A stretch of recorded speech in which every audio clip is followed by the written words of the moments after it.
Welcome back, Raider Nation and my champions. And the NFL has officially expanded its regular season to 17 games. I'm going to give you the details on this, as well as 4 reasons why it makes sense, 4 reasons why I think it doesn't make sense in its current iteration, and what I would have done differently. So here's a summary of the details on this. So they've added 1 regular season game, and they did this because there was a provision in the collective bargaining agreement that allowed this right now. And by doing that, they also took away one of the preseason games. So we're going to go from 4 to 3 preseason games. Now, obviously, this will be an odd number of games total. So we can't have an even number of home and away games. So they resolved this by having one conference have all the home games in one year, and then they switch to the other conference the next year. So in our example here with the Raiders, the AFC will be the home team against these NFC opponents. Now this will be in the other conference that we normally do not play. So for the Raiders this year, we're going to be playing the NFC East teams. So it'll be outside the NFC East, and it'll be based on the order of your finish from the previous season. Now the Raiders finished second. We're going to be playing an NFC North team, the second place team, which would be the Chicago Bears at home. So the first argument for this is pretty obvious. We as the fans are going to get more football, and I say more football, more real football. We take away one of the preseason games, which honestly I think was unneeded anyway. I think it should have been 2 or 3 preseason games anyway. But we actually get more real football out of it. So I think that is a good thing.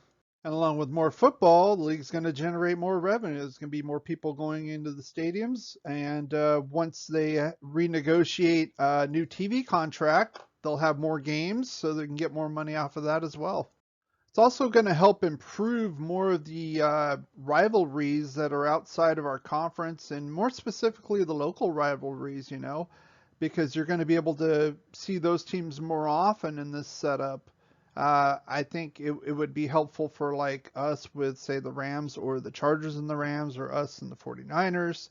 But also like the East Coast teams like Baltimore and Washington. They're in different conferences, but they're like within a stone's throw of each other.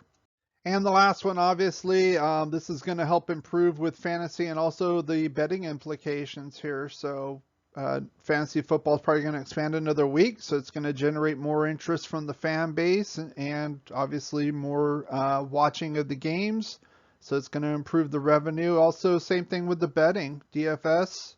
And I think all around, it's just going to gin up more interest for the league, and then obviously that's what they want to do. So here's some of the arguments that I have against this right now, the way they've laid it out. And the first one is, from a player's point of view, they're going to have to play more football and get the same salary. That would be kind of like you having to come in an extra day a week, but get the same paycheck. So I'm sure they're not going to want that. I'm sure this will resolve itself out, but at least for 2020, that's the case. And then even a bigger one, in my opinion, is you're going to have more chance of injury. You're going to be playing more real games, so you're going to be getting hit more. You're going to get worn out more. Again, not just the huge injuries like ACLs or anything taking you out for a whole year, but even the ones that wear you down. And in its current state, there are no more added roster spots for the injuries that we're probably likely going to see. We're still going to be staying with a 53-man roster here, and I totally disagree with that. And there's no added buys here. Now, given it was only 1 week, I think if they go to another week, they'll probably add a buy, or maybe that will be negotiated in the next CBA. But again, this is an argument against, because you have the more chance of injury, and it's going to have less time to recover with the extra game there.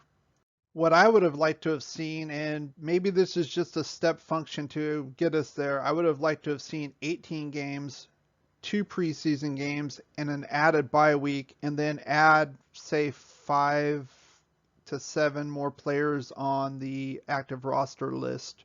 And of course, also you'd have to increase the salary cap accordingly.